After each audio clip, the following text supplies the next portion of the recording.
All right, so welcome back to the Closure House. I'm here again with Ashley. Good morning, Ashley. How are Good you? morning. Good morning. I'm good. How are you? I'm good.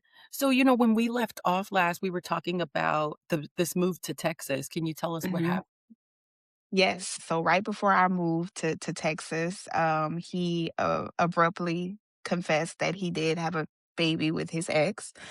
They conceived the child together while we were in the relationship, which was initially told to me or revealed to me by his mom. And she swore me to secrecy, but that we talked about that. And I had got a job offer. He was going through the back and forth courts with his kid's mom, and I was kind of looking at it like this will be a clean slate for us, right? Let's just kind of start over. Let's leave the past in the past, and let's move, right? So Mhm. he at the time he was out of work due to an injury, and he got approval from the center managers in Louisiana to transfer to a center in Texas. So once he got the go ahead, he said, "Okay, let's go ahead and make the move." But a little prior to that, this is something I'll never forget because it wasn't my cousin who got me the job because we worked for the same company, but I was going to be working on the same team as her. And I remember her checking in with me, asking if I had heard anything back.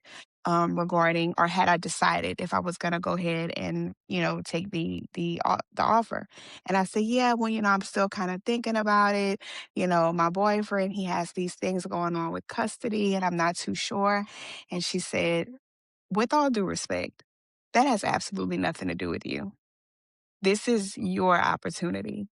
And in hindsight, I wish I was, I guess more experienced, and would have really paid close attention or held on to that Mhm. in that moment, because that could have been the time where I was able to break away from the relationship and leave him behind, right?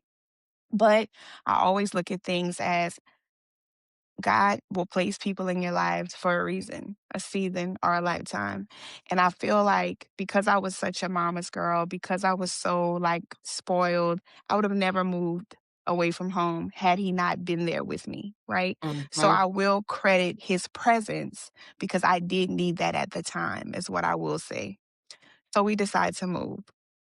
Now, mind you, he in preparing for the move, I did let him know, like, listen, the company was going to reimburse me for the move. I didn't have to worry about anything. Hired movers. It was cheaper to just pack everything. They put it onto the truck. That's what I decided to do. But do you think he helped me pack up anything in that apartment? He didn't help me pack a thing. I packed everything, including his things. And, I couldn't just sit around and wait because we had to be out by a certain What time. was the barrier for him? Why wasn't he helping pack? He he didn't say anything, he just didn't. "Oh, I'm gonna do it," and never really got around to it, and I Mhm. just think it was honestly, it was laziness, but I also feel like he felt like as a woman, that was my job because, why would he? He just never helped with anything. Yeah. So, okay, so that happened, we got everything loaded up on the truck, and we're headed out to Texas. And, so we take that 3-hour journey, well, at the time, 3.5, because we lived on the southwest side of Houston, and we made it. So, I have to say that my as far as that was 2015, February 2015. My memory is a little foggy as to how that first year went. I don't wanna say it was great, but I know because I know that it wasn't. The relationship was not great in its Yeah. entirety at all. So my memory will kind of I guess it's kind of foggy for that first year, but that following February of 2016 is when I learned that I was pregnant.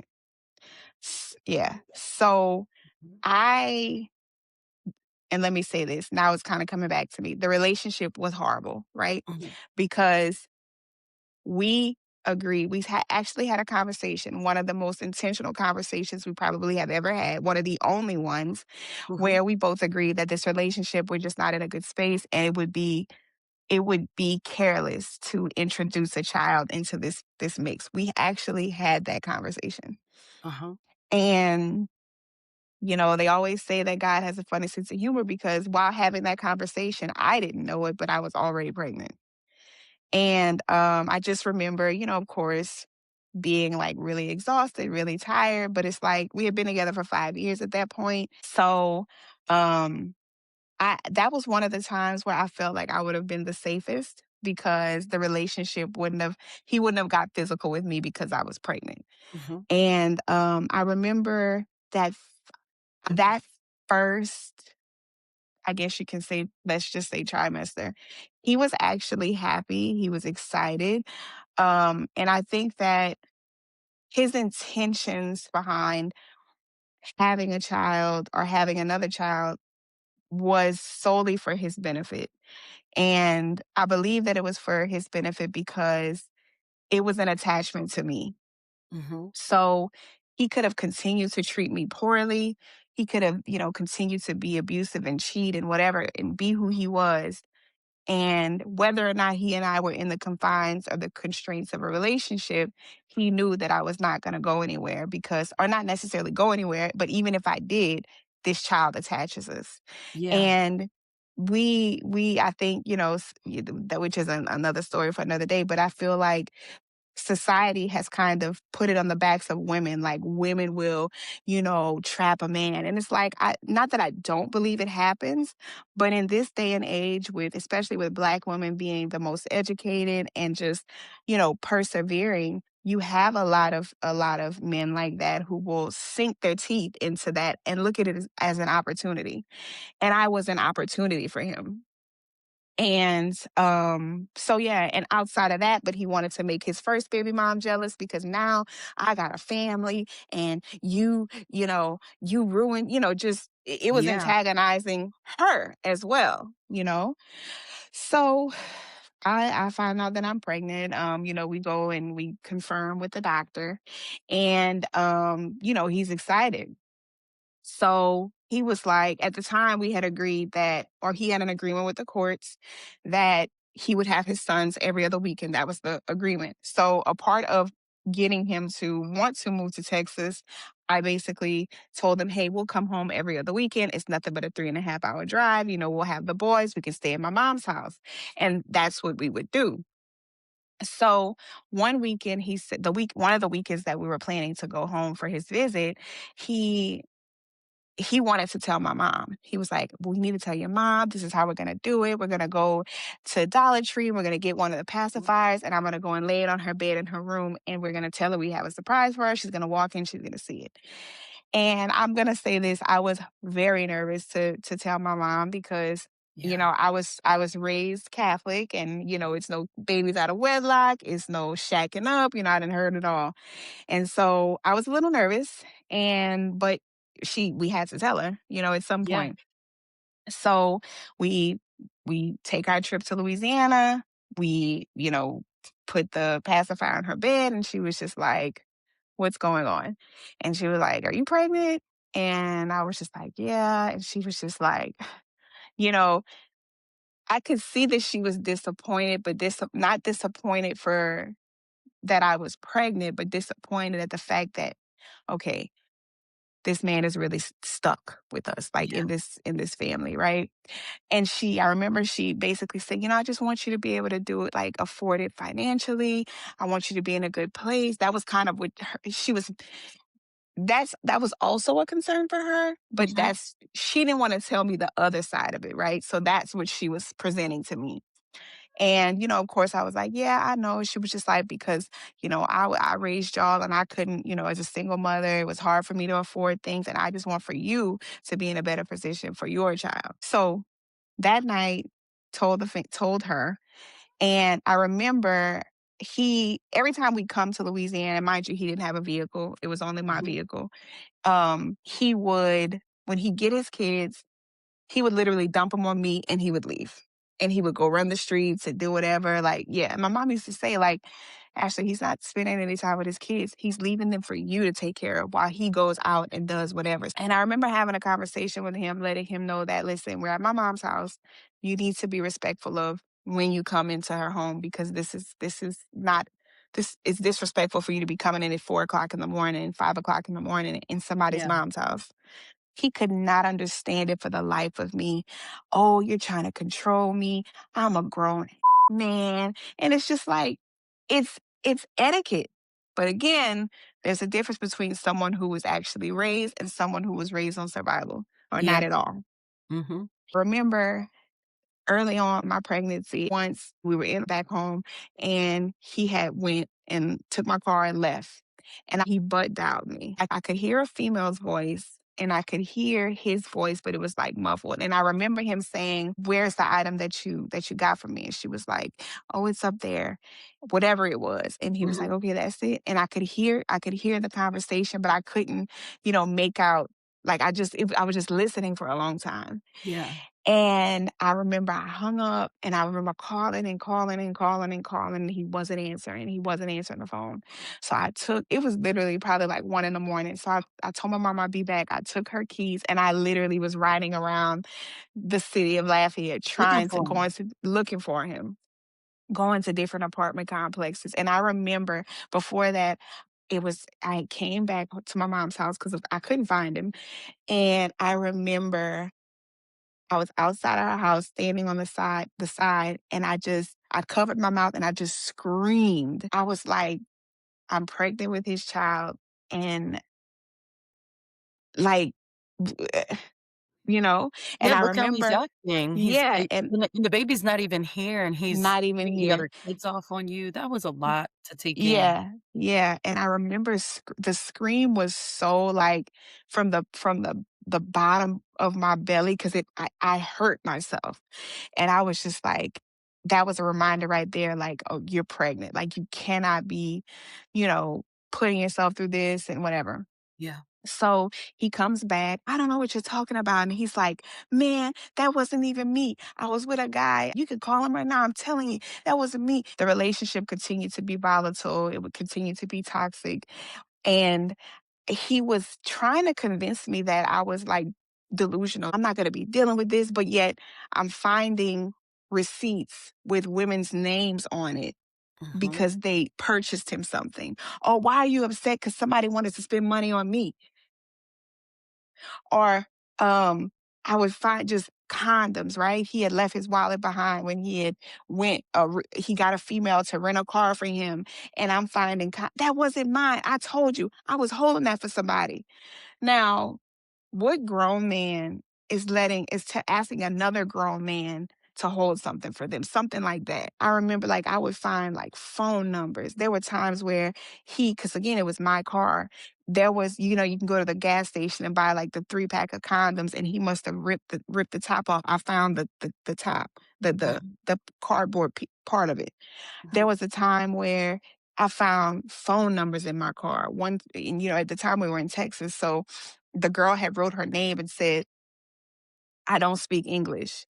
It was just crazy. And when I would like blow up about it, "Oh, I'm not dealing with this.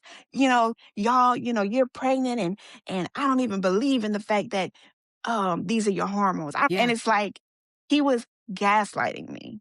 He was gaslighting me and making it like I was insane when this is what's going on. So as the relationship continued, well, in January is when I was kind of like, what's going on? February, it was confirmed that I was pregnant in February 2016. At the time, I didn't know it, but I will find out later. He was on a dating app and he matched with a female, Mhm. which I didn't, like I said, I didn't know at the time. So as excited as he was, as much as he cried and complained about how, with his first kid's mom, he prayed to God for a family, to his own family because of, how his childhood was, and he always wanted to have his own family. And here he was having another chance at that, and he's on dating apps and actively cheating, right? So, um, I had my suspicions because throughout the entire duration of the relationship, he was always very secretive. It's like he had to know everything about me, but yet Mhm. if I asked too many questions, he was annoyed. I can't remember the first instance, but again, like I said, I did not think that the relationship would turn physical while we were together because I was pregnant Yeah. until it did. And he would get when I was pregnant, he would get violently abusive. He had always been really aggressive, but it escalated, right, to Mhm. even more aggression when I was pregnant.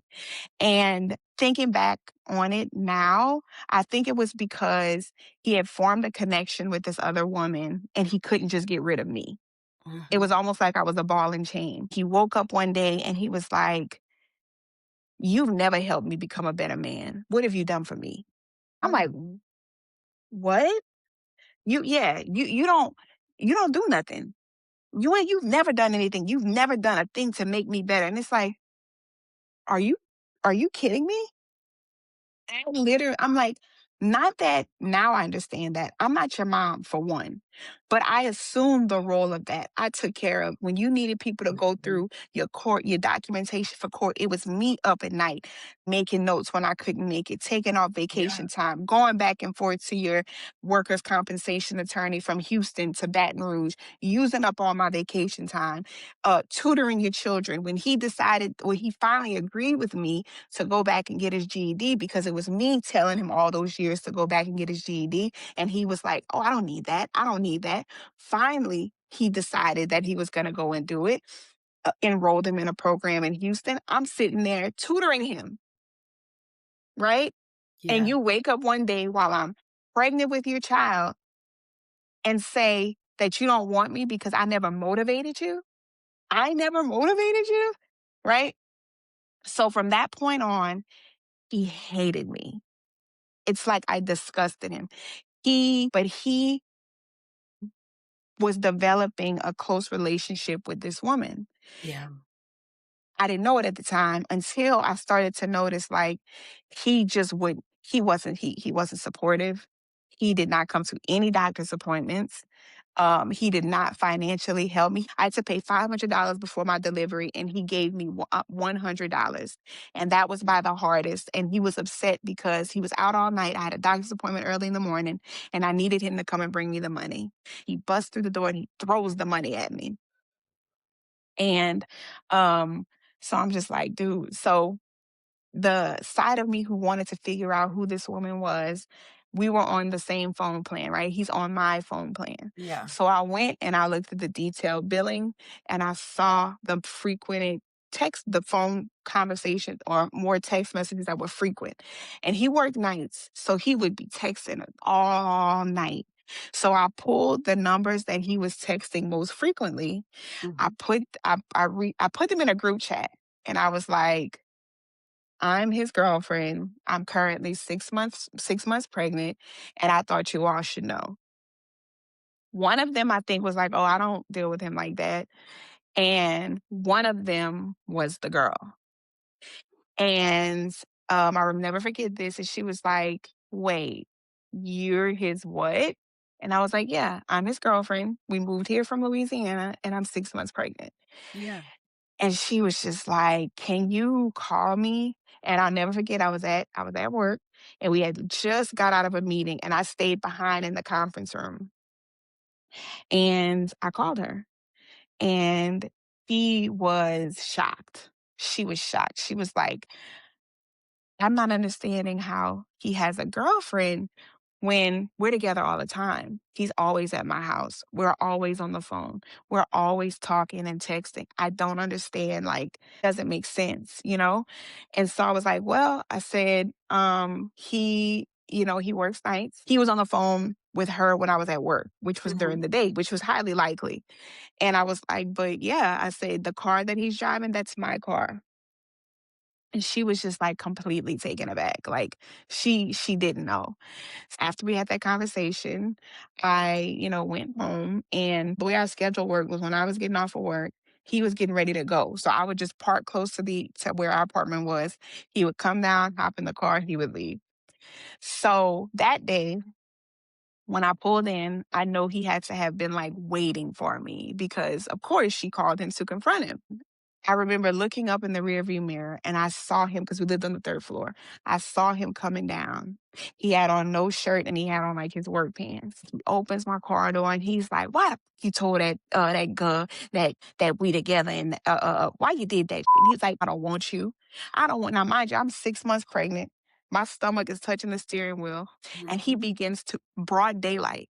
He begins to fight with me, slapping me, grabbing me, like literally fighting me. I remember he had a chain on. I remember grabbing his chain and it broke. Mhm. But broad daylight. Now, mind you, in my mind, I'm like, if this dude don't, he's gonna go to jail. It's like a busy intersection here. He's fighting me in Yeah. broad daylight because I told his side chick that he had a girlfriend and the girlfriend was expecting a baby. Right. He was like, "You just mad because I don't want you, stupid," you know, Yeah. and slams the door and goes back upstairs. Like, how dare I? And it's like, mind you, he's not helping me pay any bills. Right. He's not helping me put any food in the refrigerator. He's not helping keep the lights on. He's barely putting gas in my car. Yeah. Anytime something would arise, he's looking at me like, "What we gonna do? What we gonna do?" He was, it was like having a child because he was not everything, any money that he brought in was his money. He didn't contribute. He didn't, he did not. So he did that. And I remember I was hurt. Like I just couldn't believe that I'm carrying your child. First of all, Yeah. you're fighting me.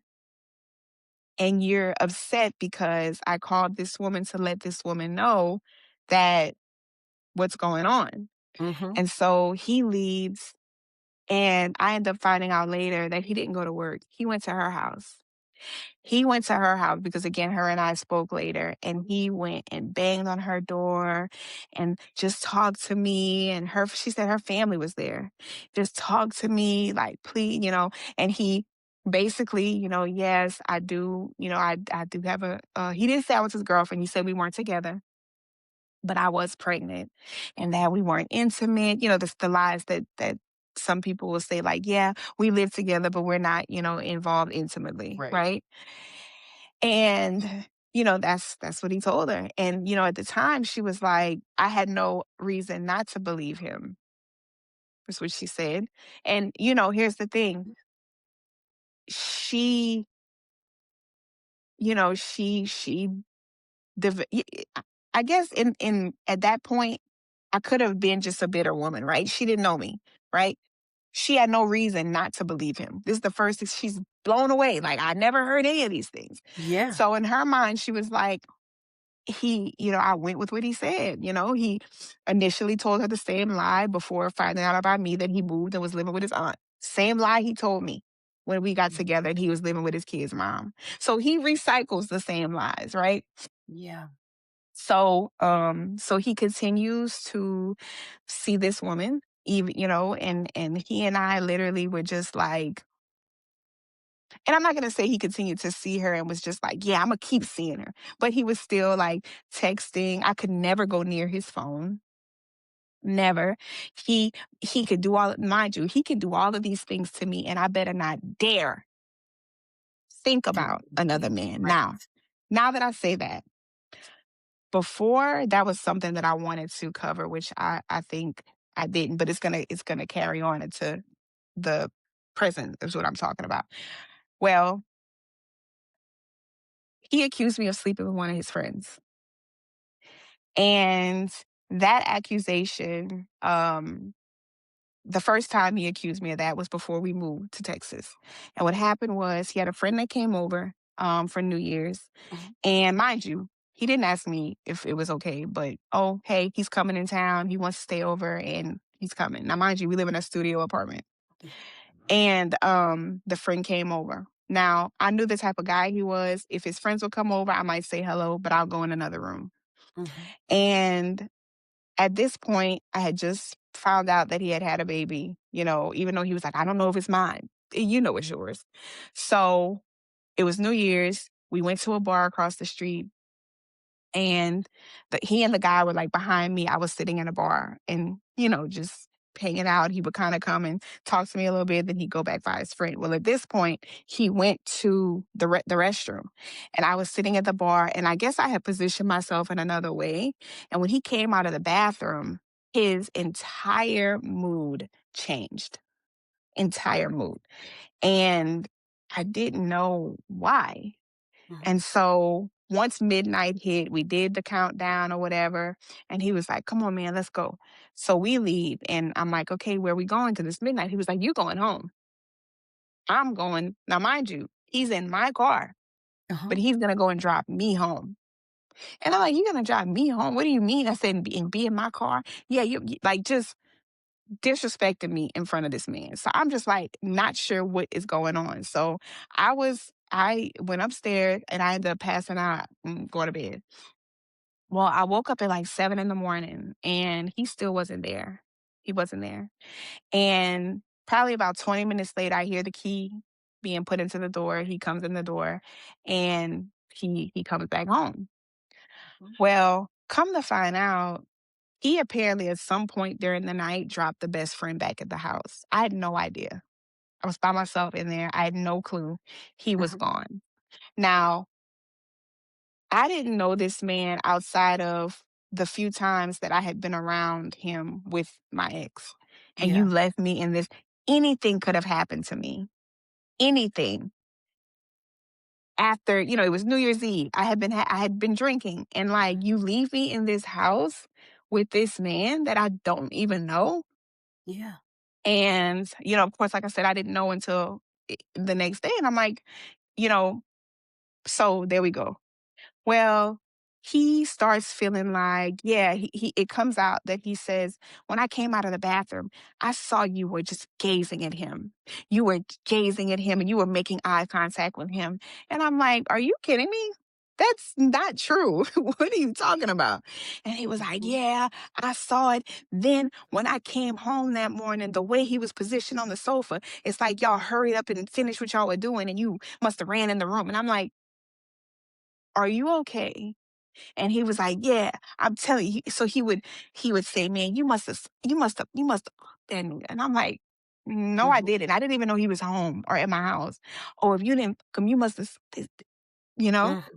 Yeah. And I kind of when he would do it, like when he first started doing that, I would laugh it off. Like, dude, you can't be serious.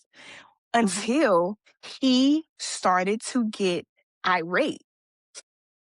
And he was like, "Yeah," because the dude, I guess, was like, he rapped, and he was like, "He's posting those subliminals on Facebook, and I think he talking about you. I think he talking about," and I'm like, "Bro, you're you're insane. Like, I don't know what you're talking about." So I would still kinda ignore him, whatever. So Mhm. then it grew into, "Oh, he must be talking about it with other niggas because now they're saying these things and they throwing shots, and I think they talking about." He started to terrorize me. He started to terrorize me. Even throughout my pregnancy, he was terrorizing me. Mhm. And he was like, he would come home. It's like his mood would be, he would be one way and then his mood would just change because he would Mhm. be on Facebook and he'd see something. And he would come in the room and he would just look at me with disgust and then like close the door. Or, it just, so this carried on throughout even present day. Like I like I said, I've been no contact, but even present day, when I talk to people who know him, he's still telling people that I slept with this man. And I'm just Whoa. like, still. And it's just like, I now know that narcissists, they believe their lies. Like they believe them. Well, And everything that they confuse you I'm sorry, everything that they accuse you of is a confession for them. absolutely. So they see the world out of getting over on people, hurting people, being deceptive. It's hard for them to see people for who they really are sometimes because they're Yeah. looking through their eyes, Yeah. you know? And And that's what yeah, they and would do if that was your that's homegirl. That's what he would oh, have and been he doing. did. And he not that's Lord, that's yeah. So he did. So it got so bad to where I'm like, look, I'm about to. If you say that this is what this man is doing, I'm going to go to him. Oh no, no, no, no! You're not gonna go to him and say you're not gonna do nothing. So my thing is like, so I'm supposed to just sit here and allow for you to torture me. to degrade me over something that I did not do, but you don't want Mhm. to go and confront it. Now, most people who have something to hide, they're not going to go to the person or confront them or want to feel like, what's going on? But Right. yet, oh, no, no, no. That's because I think that he somewhat knew that that wasn't true, but he was embarrassed because it was his insecurity that he did not want for other people to know that he had. It was insecurity. And most narcissists are very insecure. Yes. So it was so bad, I still reached out to the guy. And I'm like, look, I don't know what's going on, but if you're out here like on Facebook, I'm like, if you out here saying that we had something, I couldn't even pick you out in the lineup if I saw you out somewhere. And Right. he was like, wait, don't you date? And I was like, yeah. I said, he's saying that you're insinuating that we had some type of sexual relationship. He said, absolutely not. He said, I know he not out here like, and I said, exactly. I said, he's going around and making it seem as if you're telling people that we had some type of sexual involvement. And he was like, I Mhm. would never do that. He was like, oh man. And I said, he's even gotten like physically violent with me because he believes that y'all are like laughing at him and we're in on it and whatever. So he was like, no, Yeah. man. He said, man, I'm gonna have to have a conversation with him. So Mhm. literally, now I'm like, okay, this is over. This is how I'm thinking. Like the guy's gonna let him know that this ain't true, whatever, whatever. So about an hour later, he barges in my room and he's like, you called that nigga? You reached out to him and you told? And I said, yeah. I said, you're literally terrorizing me for something that I did not do. So what better than to go to the horse's mouth? Yeah. Oh, I told you not to do that. And you gonna tell him I put my hands on you? Cause you did. Cause you did.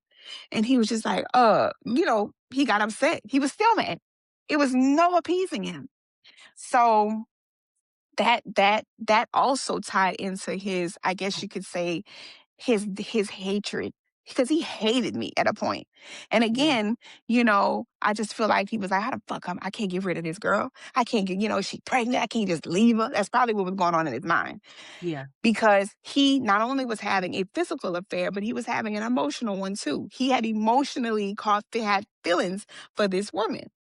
Mhm. And throughout the relationship, he had bought me 2 engagement rings. Mhm. Thank God nothing came to fruition. The first one that he got, I can't remember why he didn't give it to me because he was late picking me up from work for what the millionth time, and Right. I had an attitude. And while he said that I was out buying your ring and you had an attitude, like, how am I supposed to know that? All I know is this was like every other time of me You're asking you not always to be late. late. Right. Right. So he didn't propose then. The second time we went to, this is when Sears was still open, and they were clearancing, they were getting rid of all of their jewelry, like their real jewelry in the cases. And I saw this ring that I absolutely fell in love with. And I was Mhm. like, I want this ring. And he was like, you like that ring? And I was like, yeah, I want that ring. Well, apparently he went back and he got it. He got the ring. And I remember going through my mom's text messages and he was going to basically have a conversation with her and I guess to ask her, for her permission to marry me. Well, the relationship, like I said, continued to get worse and he ended up not giving me the ring. Well, I remember the ring, I had asked about it, like, where was it? And he was like, oh, I sold it. Okay. He sold it, right? Mhm. And it was gone. Well, come to find out, he ended up giving the ring that I picked out to the girl that he was cheating on me with. And when like I said, when we spoke, he gave her that ring very early. Like, I just want you to know, don't get too excited. It wasn't an engagement ring. This is just like basically a ring to signify like how I feel about you. And he gave her that ring. And I remember I knew that he gave it to someone, he didn't sell it because I found the box. Mhm. And the box looked like he just ripped the ring out. Now, Mhm. mind you, if you sold it, you would have gave the person the entire box with the ring. Yeah. So, that's what he did. So he was violently abusive. He was almost like, even in some cases, the man would act almost delusional. Like he would fabricate things, which is, like I said, I'm not a doctor. I can't diagnose anyone, but it was almost like he would take one thing and he would have a thought with it. And if he sat with it, it Yep. turned into a full out movie production. Yeah. And I'm just like, there is something. I knew something was wrong with him from the very early on, Yeah. but it was just the trying to convince me that there was something wrong with me. And I'm like, I know this is not normal. Like I know it's not. Yeah. And so as I continued on throughout my pregnancy, the abuse, continued to get worse. And every time we would get into these high intensity, first of all, it would take nothing for him to want to snap on me. And I could breathe the wrong way and he was ready to jump on me. And I remember one time, I can't remember exactly what led to it, but I remember he would always find ways to like corner me or get me to like where I was in a corner or up against a wall. And I remember I was probably like 6 months pregnant, and he had got angry. He had like cornered. He was standing like really close in front of me, and he just violently like slammed me up against the wall, and it was so hard that it like cracked the mortar like in the wall in the apartment. And I was just like couldn't believe that he was doing this. And it would just continuously gradually increase the violence. Mhm. And I also remember going back to when he was accusing me of having an affair with his friend.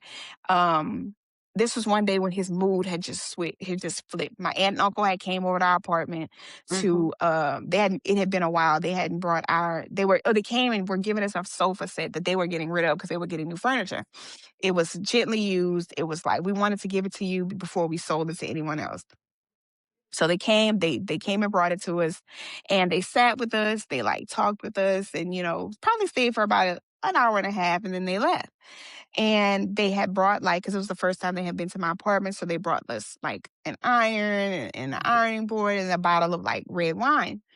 And so when they left, well, when they brought it, I put it in like I chilled it because I was gonna have some later. This before I was pregnant. I know I keep Mhm. kind of bouncing back and forth, but That's alright. I'm with um, you.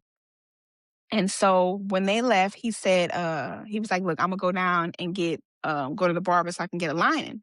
And I was like, "Okay, cool." So I went, I popped open the wine, poured me a glass, and I went in my bedroom and I was watching TV. Like I remember that. Well, he comes back home and he opens the bedroom door and he just looks at me. And I'm like, "What is wrong with you?" And then he leaves. He walks out. And so I'm just like, "Oh, I don't know what's going on with this dude." So Mhm. he comes back in the room. He said, "You fuck that nigga." And I said, "What are you talking about?" Yeah. And it's like he would get more and more enraged if if like when the more oblivious I would act. The more oblivious my responses would be because I genuinely didn't know what this man was talking about. Mhm. But he's And fabricating this story, so he thinks you're he lying, he right? So he's getting more angry. more angry. And I Yeah. remember I had my red wine sitting on the nightstand, and he came into the room and he's cursing me out at me.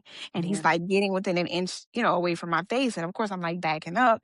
And he was like, "You nasty hoe," like just freak hoe, like just going in on me. And Mhm. he was like, he picks the glass of red wine up and he throws it in my face. Sitting in bed, red wine all over me, all over my bedding, all over the back of the wall. And I remember the day I could not get that stain out of the wall, even like when we moved out, it was still there. Yeah. And he was tormenting me. So, he was very almost like paranoid, Yeah. very paranoid, and so much so that he was still like whoever he was talking to, he was telling them like, "Yeah, I think she cheating." Now, mind you, going back, I'm pregnant. I think she cheating and da da da da. And I had to work from home like a couple of days. I would work from home, and as narcissists, they don't have an original thought. They don't. They whatever they do, they get it from somebody. It's an idea that somebody gives them. So somebody gave him the bright idea of putting a tape recorder under my bed. I didn't know that the tape recorder was there. So he decides to do that. One day I'm working from home, you know, talking to my friend, and we're just talking and laughing or whatever. And we might have said something here and there. I can't remember what it was about, but it was just lighthearted, like, girl, Mhm. I can't even remember, but it was nothing.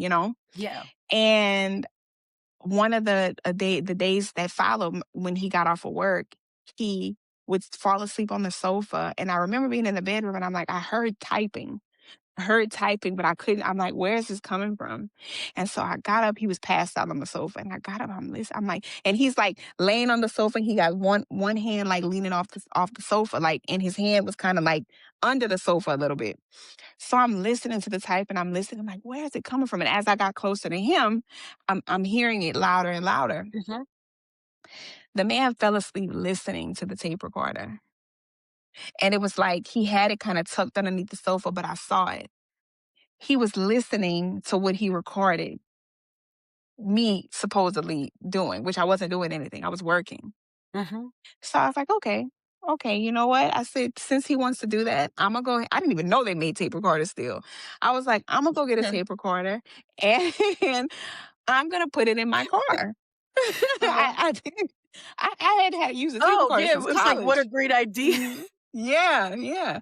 So Oh my I goodness. went, I Googled where to find a tape recorder, found one, bought it, and I put it in my car because I knew he was gonna Mhm. go and be out all night. And you know what?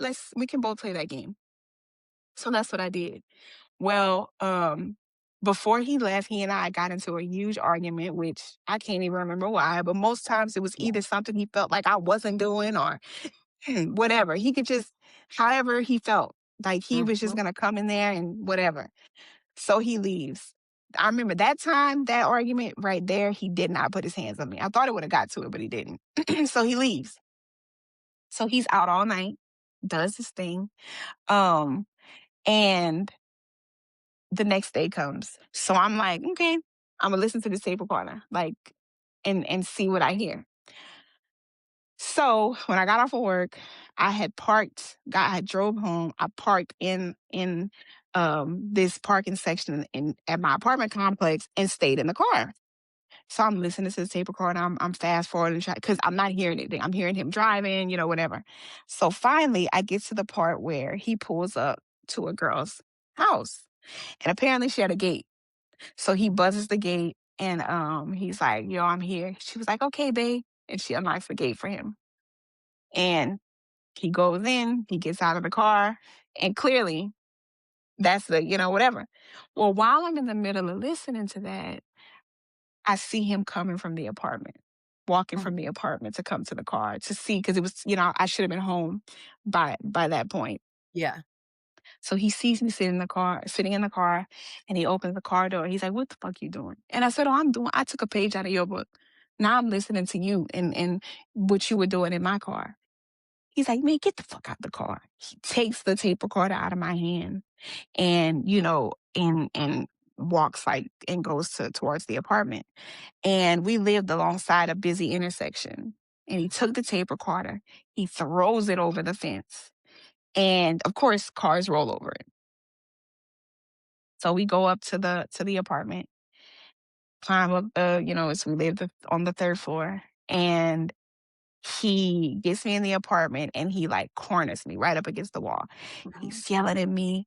He's cursing me out, just berating me. "You stupid ass. Instead of you be better. You want to follow. You want to do something. Or like, instead of me wanting to be better, that I decide to go and do the same thing." That's what he Mhm. says. And I know where this is leading. He's spitting in my face or whatever. And he literally violently chokes me. And that was one time that he choked me so violently. I was on my tippy toes, like trying to escape him, and he was not letting me go. Mhm. And at that, I could not breathe. And he continued to choke me. Now, mind you, I'm like 7 months pregnant, and he's doing this. And I'm like, finally he like lets me go. And I try to run from him, and he pushes me. He pushes me. I fall on the ground. I crawl to the next bedroom. Mhm. And he follows me into the next bedroom, and he was just like, all I remember is I remember cradling my stomach so that he didn't try to like kick me in my stomach. And Yeah. he's berating me. He kicked me in my back, and he was just like, you stupid ass. Like he just cursing me out, doing all that. And I remember his phone ring. And when his phone rang, he picks it up, and the girl, I guess he was telling the girl the whole time. I don't know what she says, but what I do remember is her saying, "Whatever you do, don't hurt, don't hit her." And he said, "Too late." And they end up hanging up. I'm in the room, I'm crying, like, and the more I would cry, the more angry he would get. And so I remember that night going to bed and just crying, like crying myself to sleep. And those were the things that he would do. And that was the one time that I thought that he was gonna kill me Yeah. by not letting me go. And my mom had always asked, "Did you ever think that he would kill you?" And I was like, I never thought that he would just like purposely like, I'm coming to kill you. Like I never felt that. But I felt like he would get so angry that he would snap and he would do it in a fit of rage. Mhm. And so, events like that occurred, continuously. There were times where, he would get so angry that he would spit on me. Like it just I just had no idea that it would get to this level while I Yeah. was pregnant. So the day before I had my daughter, he, had to work. He had to go to court. So he had to drive Mhm. to go to his court date. Now, he did take my car, and I was like, "Look, you got to be back for this time because my schedule. I have to be at the hospital for this time because this is when I'm scheduled to have my C-section." So he's like, "Okay, I okay, fine." So he leaves. He's gone all day, and he doesn't come back until the very early morning. But he comes back in a new car. He What? comes back. He comes back in a 2017 Dodge Challenger, lime green, and I'm like, "Where's my car?" "Oh, your car is parked at the house." Now, mind you, he has no driver's license. He pulls up in this car, and I'm like, "Whose car is this?" Now, little backstory. The girl that he was cheating on me also drove a Challenger. And, while I was pregnant, he was absent, like, out of the home. He wasn't in the home. And, he was living with her, like, staying with her. And, of course, unbeknownst to me, right?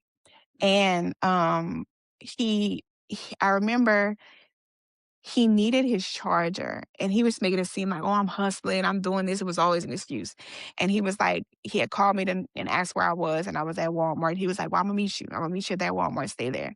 So he pulls up behind me in a gray Challenger, and the license plate, it reads, "She owns one." That was a license plate. So I'm looking at it and he's like, "Oh," now mind you, this man wasn't no heavy pushing drug dealer. If he did anything, he might have sold a little weed. And honestly, he didn't sell much of it because he was smoking. So he wasn't no like drug dealer, like, no. Yeah. But anyway, so he was just like, "Oh man," he was like, I sold he was like, "I sold this lady some and she let me use her car." And I'm like, you know what whatever. So, I would just pick and choose my Right. arguments, my fights with Mhm. him. And so that was the first time that I saw that car. Well, that ended up being her car. And he would come back home and he would leave every day at the same time. And I figured the time that he was leaving was because he was going to pick her up from work. These are Mhm. things that I'm like piecing together. And then, of course, once I kind of got onto things, I'm like, you're still dealing with her. Oh, he finally had this awakening. I'm gonna change. I'm over here arguing with her. This ain't even my woman. Come Mhm. to find out, the day before I went in to have my daughter, she helped him get that car. And yeah. So we load up the car, head to the hospital, and I'm sitting in the car riding in it because initially I'm like, "Whose car is this?" And he was like, "How you like it? How you like my car?" I'm like, "Oh, this is yours?" And he was like, yeah. He was like, I'm like, "Oh, okay, it's nice." Now, how he got the down payment for the car is because when we were together, he was just, when I tell you the lowest hanging fruit on the tree, I mean, the one that was in reach of all the birds, okay? The birds pecking at it, whatever. He was just the lowest hanging fruit on the tree. Uh-huh. So one day he picks me up from work and there's this guy sitting in my back seat. And I'm just like, who is this? And he's like, "Oh, Ashley, this is Ashley, whatever, whatever." He was like, "I saw him and I went ahead and picked him up. He just got out of he was like, he just got out of juvie." And I'm just like, so he picks this stranger up, Mhm. dude, and like don't know him from a can of paint. No. So he was supposed to be going to Louisiana, but my car at the time had a bad oil leak. So I was like, "You can't take my car. Like, you can't." So anyway, so I guess he had figured things out and he must have got a chick to, get him a car or whatever. So while we're on the way home, his phone rings and the girl's like, I guess has attitude or whatever, whoever the female was. And she was like, "I'm not about to deal with this. Who the fuck you talking to?" Like right now, I'm sitting right on the side of him. He hangs up on her. So she's calling back, calling back, calling back. He not answering. So finally he picks up. He's like, "Okay, your attitude, is your attitude better? Like you all right?" Mhm. Like, who is he talking to? He was, Mhm. and I think he tells her, "I'll be on my way." So whoever this female was, I guess she must have like allowed him to use her vehicle to go to Louisiana. But that's the type of stuff that he would do. Yeah. And so I have my daughter. He was there, of course. He was there for the birth. I had a C-section, and my mom and my aunt came from Louisiana.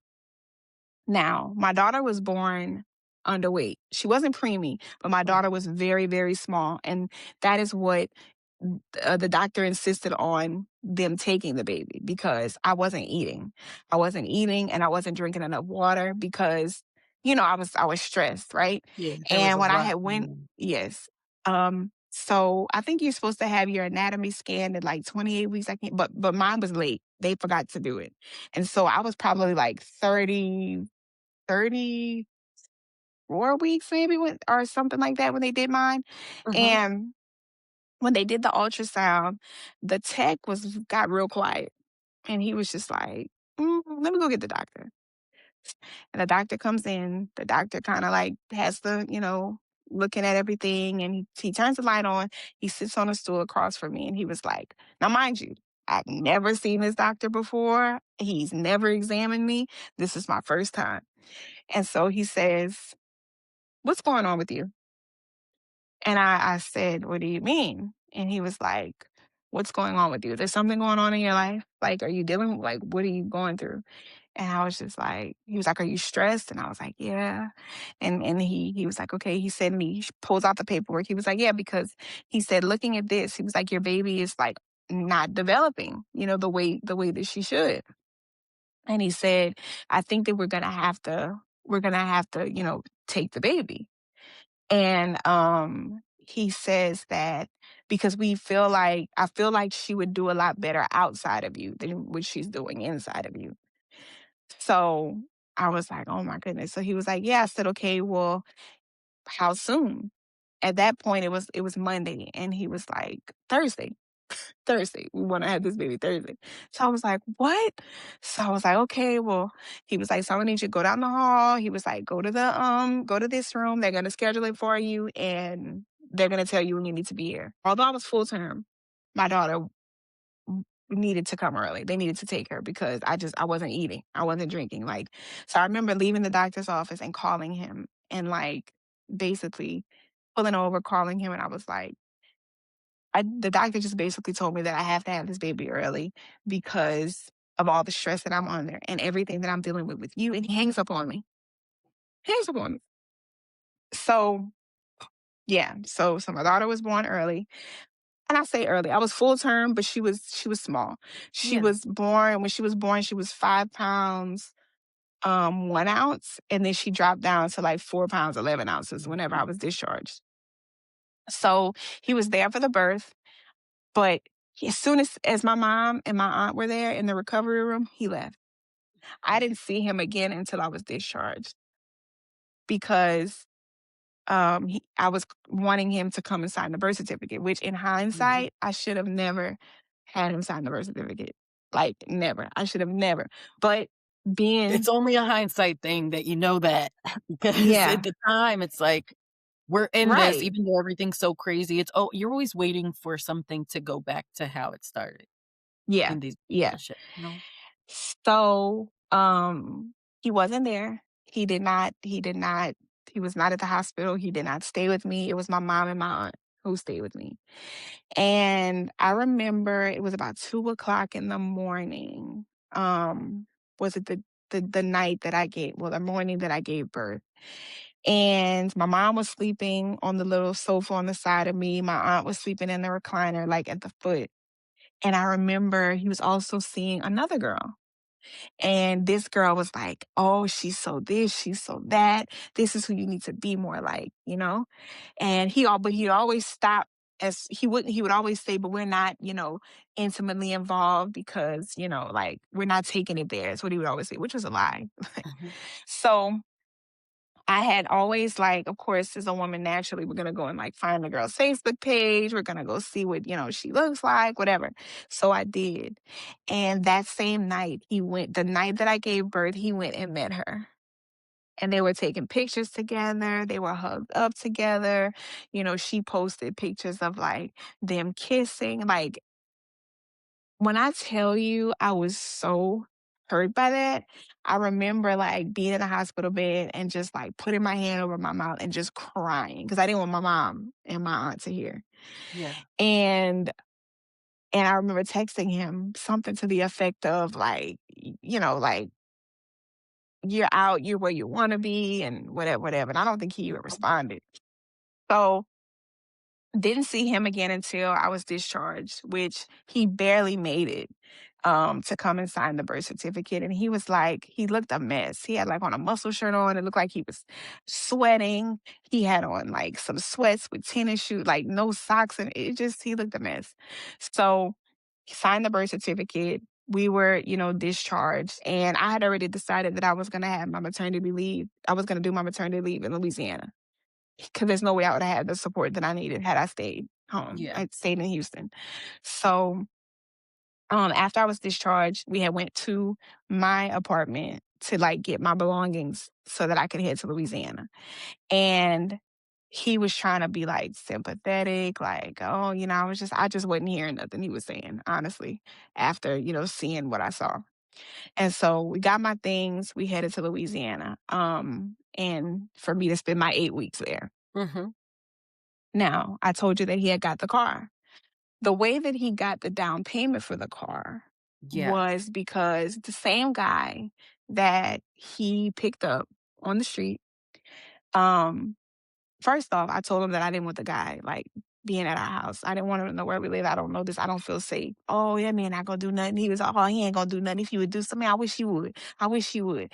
And I would hear the way he would talk to him, and I'm like, "Stop talking to him like that." Like, that is still a man at the end of the day, like, a young man, but that is still a man. mhm, And he I guess the guy must have got sick of his talking to him like that, and the guy must have I guess he was keeping an eye out on our apartment, and I had went and spent the weekend with my aunt and uncle to kinda get away because clear my mind because there was a lot going on, mhm, and apparently he wasn't home either, so he was out doing whatever he did. The guy ended up kicking our door in and robbing us. Yeah. Well, robbing him because he didn't touch any of my stuff. He went in, we had a two-bedroom, two-bath apartment, and my ex would keep all of his stuff in the second bedroom. mhm, Like all his shoes, he would use that other bathroom, whatever. The guy took everything, all of his shoes, and he had Jordans, he had Air Max, like he took them all. He left behind whatever he didn't want. He took his Xbox, he took everything that belonged to him. He went through the drawers in my room mhm, And I guess he was looking for money maybe because my ex had came into the settlement from the company he was working at. Mhm. And they decided to part ways with him, and they were like, well, they made it seem like they were gonna allow him to transfer, but Right. I think they just were ready to get rid of him. They settled with him, on his workman's compensation claim, and when he went to get on at the center in Texas, they were like, "Oh, they have you in the system as you're not rehireable." So he was unemployed, but he had that settlement, which was nothing, $10,000, that's nothing. Mhm. And he didn't wanna put his money in the bank because he didn't want his first baby mom to file child support and he get the money. So he kept it in a protein powder bin at home. Oh, it's my daughter, she scared me. "Close the door. No, no, no, close the door. Close the door." Sorry. Alright. She's I told my mom she scared me. No, it's So okay, mine's up too. I hear her outside this door. I'm like, "Girl." okay. Yeah, she just woke up. So he kept it in a protein powder bin. So when he would have a friend that would come over and they would always play the game and they would play for money. And Mhm. every time he'd run low on money, he would come in my bedroom, get money out of the bin, and he'd go back in the room. And the whole time, the young guy, they call his nickname was Twin, was sitting on the sofa behind him. And I told him, I said, hey, stop coming in and out of this room and then reappearing with money. He knows that you're keeping money in here. Oh man, that man better not do nothing. He better not try to steal. Oh man, I would. And guess what? He broke in our apartment because one, you was disrespecting him. You was treating him some type of way. And two, he was looking for the money. Mhm. So he came into my room and he kind of went through the drawers. He didn't ransack my room. I had Mhm. a pair of Jordan 11s, the patent leather ones, right, laying on the floor. They stepped over mine. They stole his. When I tell you this man didn't touch any of my stuff, he didn't steal anything from me. And that's because I said, and once he kind of noticed, he was like, he didn't take any of your stuff. I said, yeah, because he didn't have a problem with me. His problem was with you. Yeah. That turned into him accusing me of setting the whole thing up. Yep. I said, so my big pregnant tail was in cahoots with this man, found some type of way to miraculously contact him and have him kick the door into my apartment, my safe place. Doesn't Yeah, even nope, but everything to them is always a conspiracy. It's something that you, like, set up, and you yeah, were out to get them. That's what they always think. yeah. Yeah. So he got the down payment for his car from the renter's insurance. Now, mind you, he does not pay a dime on the renter's insurance. I paid for it. That man basically bullied me into giving him that entire check from Yeah. the renter's insurance. And he gave me probably like a couple hundred off Mhm. of however many thousands he got.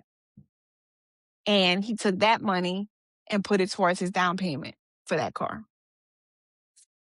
Now, he wasn't helping me financially. And at the time, that car was, he was almost, that was almost a $700 car note.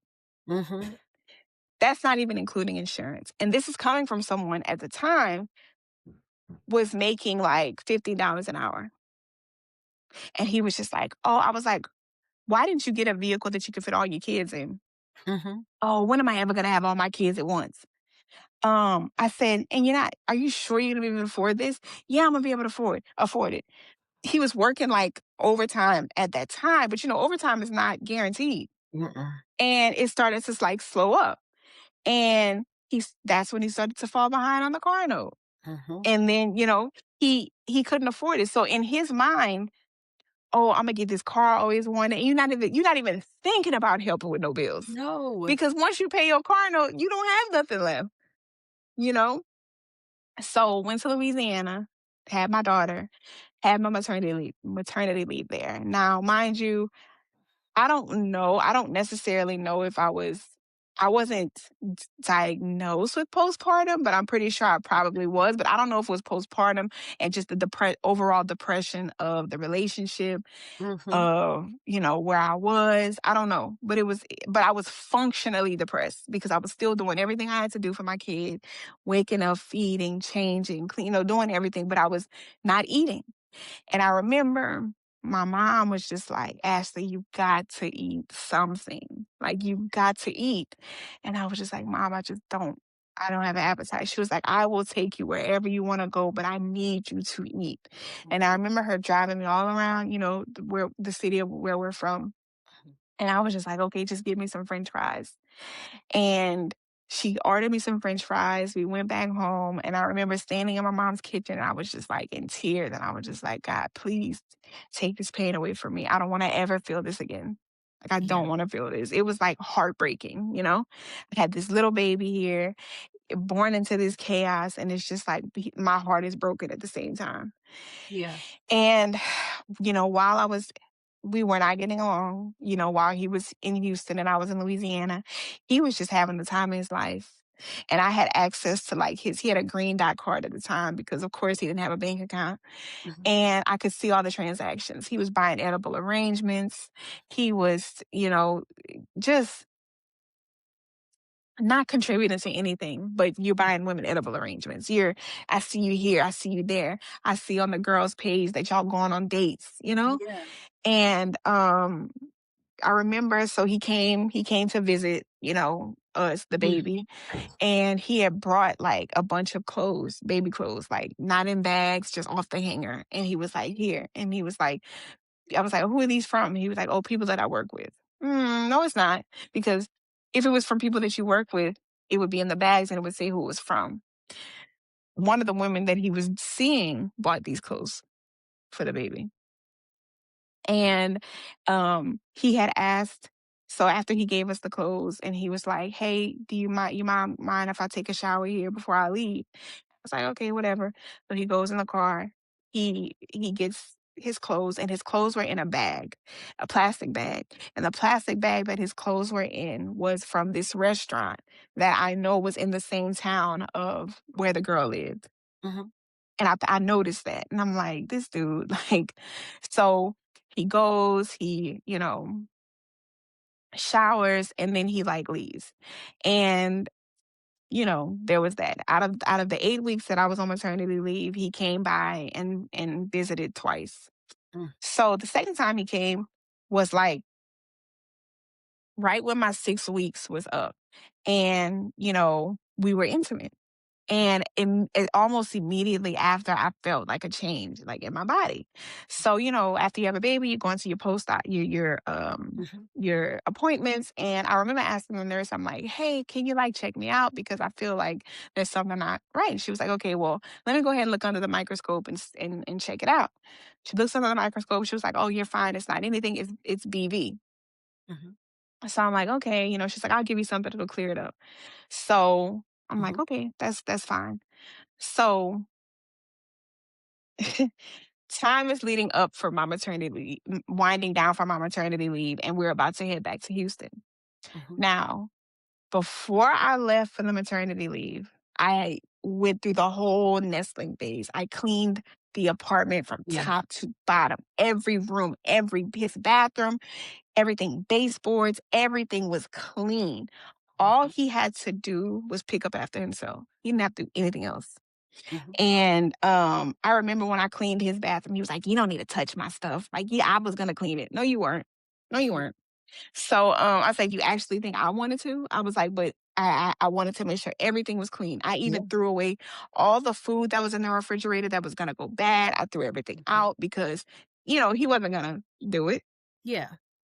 So I would let him know. I said, "Hey, we'll be back in 2 weeks. Hey, we'll be back in 8 days. We'll be back in 5 days. We'll be back in 3 days. Hey, we're gonna be on our way this day." So he knew when we were gonna be, because I was like letting him know, making sure he pick up after himself.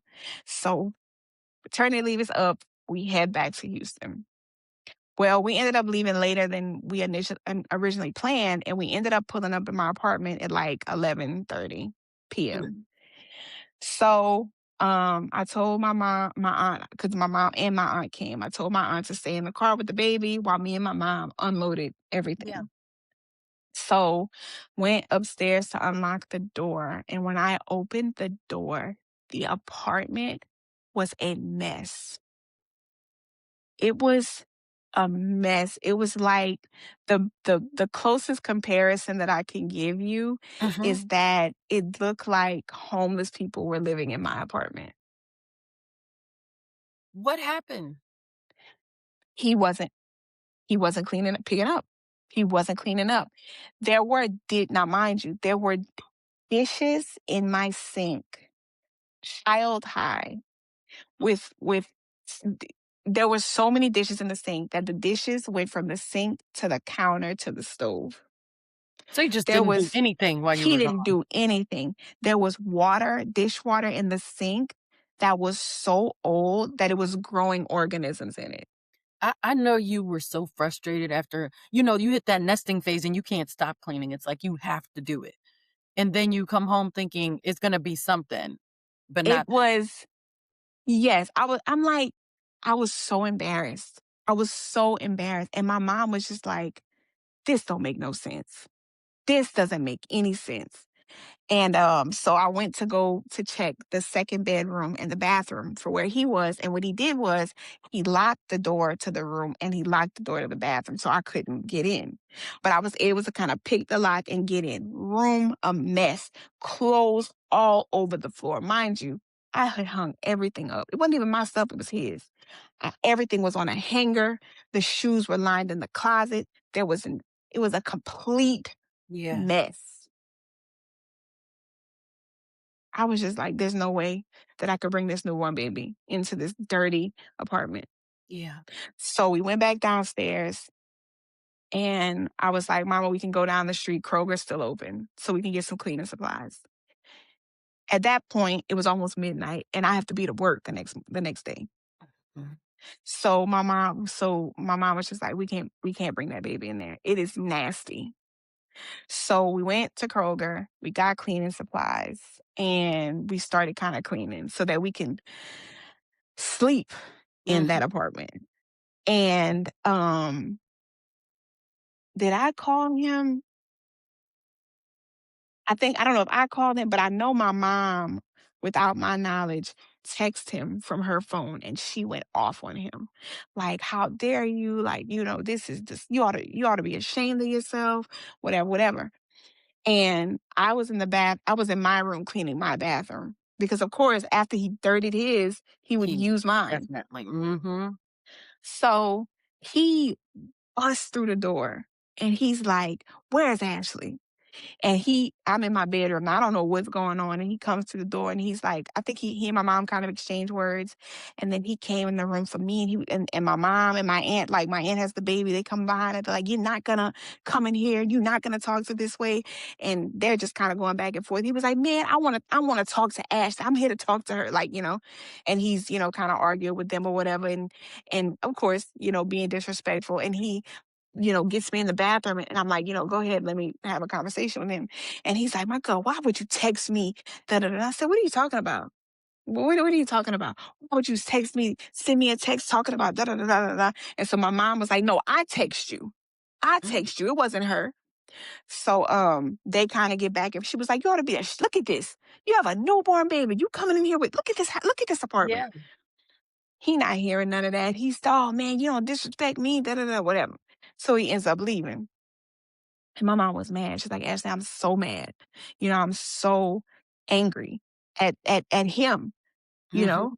And so, I was embarrassed. I was just so embarrassed. And so we kind of finished cleaning up to the best of our ability. It's literally almost 2 o'clock in the morning. I gotta be at work. And he ends up coming back. And he was just like, his thing was, man, uh, basically not taking accountability and being upset because he feels like my mom disrespected him. Yeah. You're not upset at anything else, but you're upset because you feel like my mom disrespected you. So there's that. So the next morning, my mom ends up coming in there and she's like, "Look," telling him, "Look, my mom ended up apologizing. Maybe I shouldn't have spoken to you that way. And look, I apologize, whatever, whatever." And I know my mom probably just she did that for me, Yeah. even though I didn't ask her to. Mm, And so he was like, just this, like, like, yeah, like, mhm. so went to work the next day And he was just like, when my mom and them left, he was just like, I still like, I don't, yeah, I know she apologized, but I still like, I don't like your mama. I don't like, he don't like nobody, So Mhm. anyway, so they end up leaving.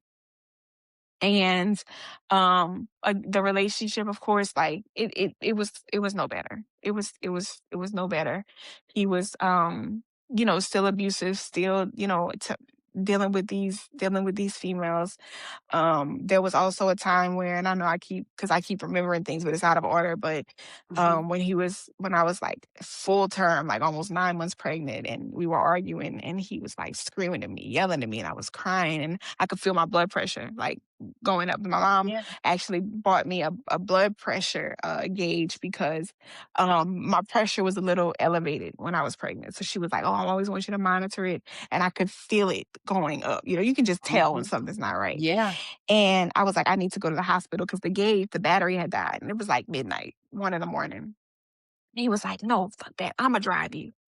And so it was like, he's yelling at me. We're on Westheimer Road. He's just, yeah, I'm crying. And the more I would cry, he would just get angry.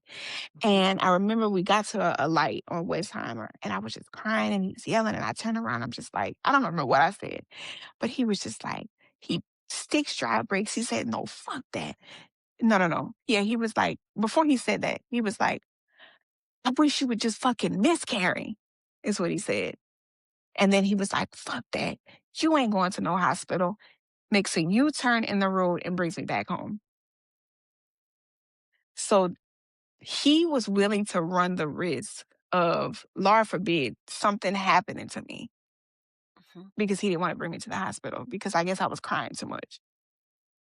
And so the relationship was pretty much like that. And of course, he still was going through his delusions of accusing me of sleeping with this man. Now, mind you, I have evidence that you've had affairs with different women, and you're Yeah. still delusionally accusing me of having affairs with your friend. And Mhm. that resulted in me at one point. He drugged me around the apartment by my hair. Like, just my baby's on the bed. He drug me around the apartment by my hair. One time he had I was dressing my daughter, getting her ready for bed, and we got into a disagreement, and he slaps me, and I fall. And in the midst of me falling, my baby was on the bed. My hand hits the baby, Mhm. and the baby ends up having a black eye. Mhm. And it was just all the time. And so that it would result in arguing, and just he just it was just that was just the relationship. Like, it was never gonna get any better. And even when he vowed, like, "Oh, I'm done. I'm not gonna deal with her Yeah. anymore," he still would. And what I've learned is, when narcissists say, because he would always be like, "Oh, I left that hoe alone. Oh man, I stopped talking to that hoe." That's not true. Mhm. They don't leave anybody alone. They No. don't leave anybody alone. People leave them. They don't leave. Mhm. And so this is gonna lead up to the day that I left. And it was like any other day. We were arguing, getting into it. Mind you, this is not even the time that I found a Plan B receipt in my car, Mhm. because he apparently bought somebody a Plan B. And I remember confronting him about it, and he was just like, "Oh, I bought that for somebody. I bought it for somebody because they needed it. Why didn't her man buy it then?" That's he was just so. um I would always tell him, like, because he's the type, like, he don't care where you are, we're gonna argue. He gonna text, he Mhm. gonna call a million times. And I would tell him, "Look, when I'm at work, stop calling me all these times for me to get up from my desk, go into a conference room and argue with you. I'm at work. If you know that you can't answer the phone for me to argue with you, then why are you doing it? I'm the one paying the bills." That Yeah. he didn't care. He didn't care. So one of these days, it was, I remember it was the same, I think it was the same year that the Super Bowl in Houston, I believe. And we were arguing, and I can't remember what he said, but I had ended up going to lunch with my cousin's Mhm. child's mother. At the time, she was pregnant. And we had got together, and I was going to meet her for lunch. And when I sat down, she saw the look on my face and she was like, "What's wrong?" And Mhm. I'm like, now mind you, this is the first time we ever had lunch together because we had met each other a few weeks before. Didn't realize we were both living in the Houston area. And we were like, Yeah. "Oh, let's hang out." Right. I didn't have any friends. I didn't have anybody to hang out with. So that Mhm. was kind of like a breath of fresh air for me. Yeah. So um when I sat down, she was like, "What's wrong with you?"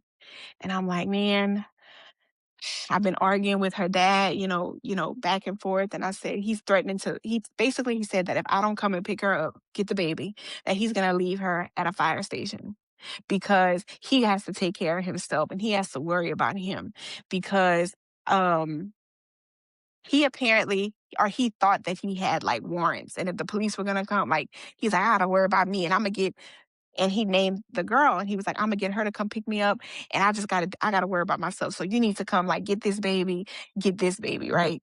Mhm. And and you need to come see about her." So when I told her that, she was like, "Well, come on, let's go. Like if she's gonna, if he's gonna leave the baby, like let's go get the baby." Mhm. So I was like, "Okay, let me let my boss know that I'm not gonna be coming back to work. Like I have something personal I need to go take care of." Well, now, I know now, and of course then at that point, he was only trying to get me to come there. He was baiting me to come. Mhm. So we get to my apartment, we pull up, and she asked me, "Do you want me to get out? Do you want me to get out with you?" And I was like, "Yeah, I do." So we get out of the car, we go upstairs, I knock on the door. He opens the door, and to his surprise, he sees somebody with me. And of Mhm. course, he wasn't expecting that, right? He was like, "Who the fuck is this?" And I'm like, this is I don't know if I told him if this was my cousin's my cousin's child's mother. And I'm like, he was like, "She needs to go." And I'm like, "No, she's here with me." He was like, "No, she needs to go." And so she was like, "No, I'm not leaving, she wants me to be here." So we Mhm. get into the apartment, the doors open, we walk in, she sits down on the sofa in the living room. And he was like, "Ashley, you need to have your friend go." But here's the thing. He wanted me to come by myself because he probably wanted to like get physical with me. Mhm. And he wasn't gonna do it. He wasn't gonna allow there to be a witness. Right. Right. Mhm. So he was getting upset. She was like, "No." She was sitting on the sofa. She was like, "I'm not leaving. She wants me to be here. I'm not." And so he was like, "You know what?" He's disrespecting her. He was like, "If you wasn't fucking pregnant, I would throw you off of this balcony." She's like, she's 9 months pregnant and we live on the third floor. And he's threatening her. And he's like berating me. "Nobody taught you nothing. I'm gonna be the one to teach you because you got to deal with me for 18 years." Now, mind you, my baby's in the swing right there while he's doing all this. He's like degrading me, berating me, and I'm just standing there like I'm not saying anything because it's like I didn't want him to hit me. Yeah, and You know? what could you possibly say that would change the Yeah. outcome of how he was acting? Right. Right. And so he was just like, "You need to. I'm gonna ask you like again. Wait outside until you finish talking to your baby daddy," is what he said. So finally, I was just like, "Just give us some time, like, give us a little while to talk. Can you just stand right outside of the door?" So she's like, "Okay, I will." So she stands literally right outside of the door. And I was in my bedroom trying to change the baby's diaper, and he's like within an inch of my face, disrespecting me, screaming. He never put his hands on me. But you didn't because there was somebody there. Mhm. And he was just like being disrespectful. So finally, I was like, "Okay, I put the baby down and I was like, "Okay, give me the baby." He takes the baby and he's like, "No, you're not taking the baby. No." And basically, he didn't want me to take the baby because he knew that if I took her, I wasn't going to come back. So Yep. he takes the baby, he puts the baby like in her car seat and he gets in my car. Now he gets in my car and he leaves with the baby. Mhm. And I'm like, "Bring me the baby." Like, "No, you don't need, if you want the baby, you tell her to leave and you come back." So I remember I got in the car with her because she followed me to my mom's house, to my house. And I remember leaving. And I remember we were parked, there was a shopping center like across the street, and we were sitting in the parking lot. And she was on the phone with my aunt. She was on the phone. I'm like, "Who are you talking to?" And she Mhm. was like, I'm talking to your aunt," which was at the time her boyfriend, which was my cousin, his mom. And she was like, I said, "Oh, why are they calling?" And she said, "Because I recorded him and I sent it to your whole family." Whoa.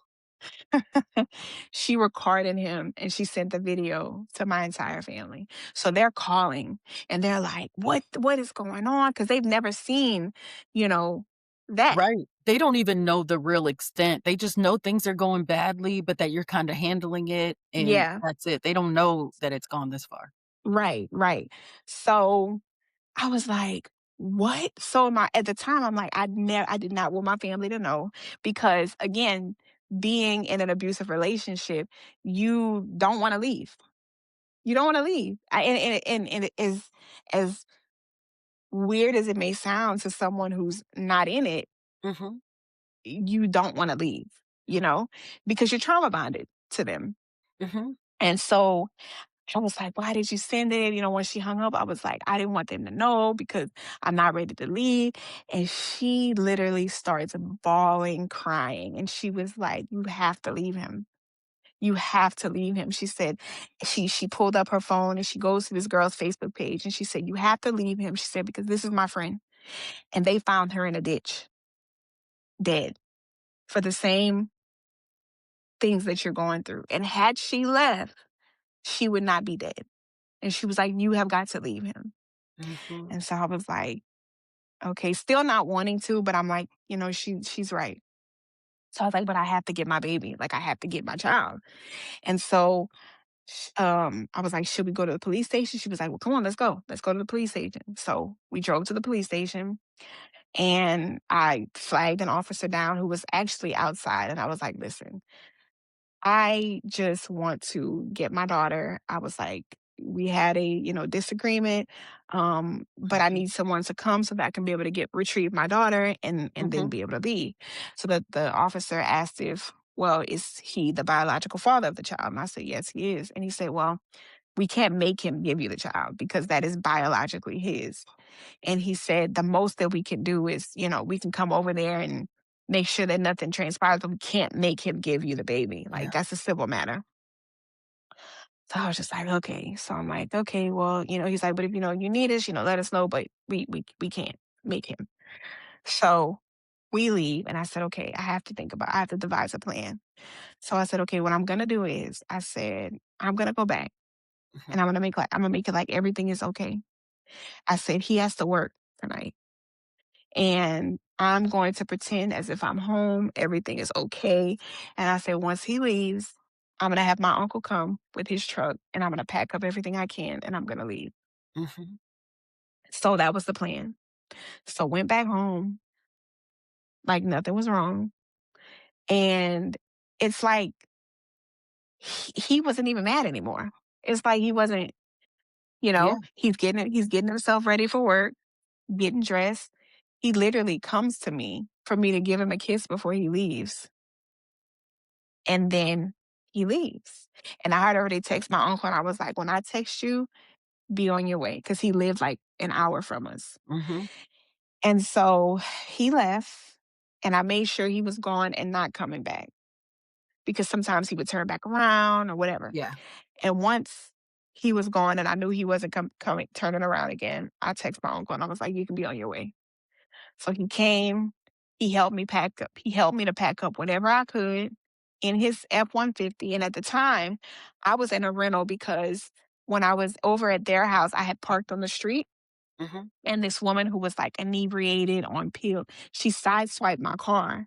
And my car was actually at the shop and it needed to get estimated. We loaded up his truck, loaded up my truck with whatever I could take, Mhm. and we left. I left the bedroom light on because just so that it would look like I was still home when he got off of work because when he would get off of work, I would be getting ready to get ready for work. So I left all that on so it looked like I was still home. Mhm. I blocked his number from being able to contact me and for him to be able to reach out to me because I knew that's what he was going to do. So my cousin's son's mom. I was like, I don't know what I'm gonna do with my baby. She was like, oh look, don't worry about the baby. My mom doesn't work. She stays with my kids. If you want, we can keep the baby while you get everything situated. Mhm. So I was like, "Yeah, that'll work." And they were like, she was like, "Don't worry about it. Just do what you need to do. The baby will be fine." So that's what I did. The baby went with them. And I remember leaving, and I remember the first person I called with was his aunt, who I have a close relationship with. And at the time, it was forming, but not super close. But I knew what her stance was when it came to this. And I said, "Listen, I want to be the first person to let you know that I'm leaving you because he has been abusive to me throughout this entire relationship, physically, emotionally, mentally, everything." So she was like, "I want to apologize on his behalf Mhm. because you do not deserve that. You never did." And, I said, "So, yeah," I said, "I'm leaving." I was like, I packed up whatever I could and I left. And, went to my aunt and uncle's house. And I remember that night was the first night that I ever slept like peacefully.